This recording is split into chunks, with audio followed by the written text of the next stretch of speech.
voudrais rappeler ce matin à la face du Gabon et de chacun d'entre vous que le Gabon est un pays de destinée. Nous courons après une vision que nous avons eue au début des années 80. Le Seigneur nous a clairement dit qu'il va faire du Gabon le centre spirituel de l'Afrique. Et nous pouvons imaginer que toutes ces attaques des ordres de l'enfer ne sont pas anodins. La plupart des nations d'Afrique centrale, la plupart, sinon presque toute la totalité, ont connu l'instabilité politique, sociale, des guerres et des conflits armés récurrents. Le Gabon est la seule nation dans cette sous-région qui reste encore un refuge, un havre de paix. Et il y a bien des hommes, des femmes inspirés par le diable qui veulent aussi voir le Gabon, n'est-ce pas, sombrer dans la désolation. Mais je le dis, ils devront compter avec l'Église du Dieu vivant. Ils devront compter avec les centaines de milliers d'intercesseurs qui se tiennent sur la brèche.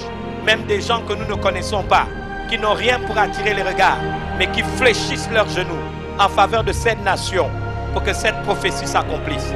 Je fais partie de ceux qui pensent que Dieu n'est pas un homme pour mentir, ni le fils d'un homme pour se repentir, mais ce qu'il dit, il le fait exactement comme il l'a dit. Je décrète et je déclare ce matin qu'au sujet du Gabon, malgré tout ce que vous pouvez voir, le Dieu auquel je crois, le Dieu de l'Alliance, le Dieu et Père de notre Seigneur Jésus-Christ, c'est lui qui anéantit les signes des prophètes de mensonges.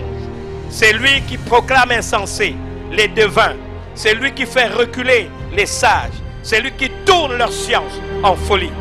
C'est lui qui confirme la parole de son serviteur. C'est lui qui accomplit ce que prédisent ses envoyés. Je dis, le Gabon vivra sa destinée.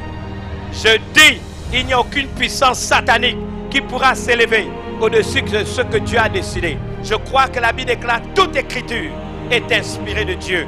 Je lève ma main devant le Dieu et Père de mon Seigneur Jésus-Christ, que tous ceux qui incitent au désordre, tous ceux qui se laissent manipuler, n'est-ce pas, et qui œuvrent à l'envoûtement collectif de la nation, en envoyant des informations à flux tendu de manière récurrente, par la manipulation et toutes ces choses qui n'honorent pas non seulement la nation parce qu'elle a avili le pays, vous y répondrez devant Dieu.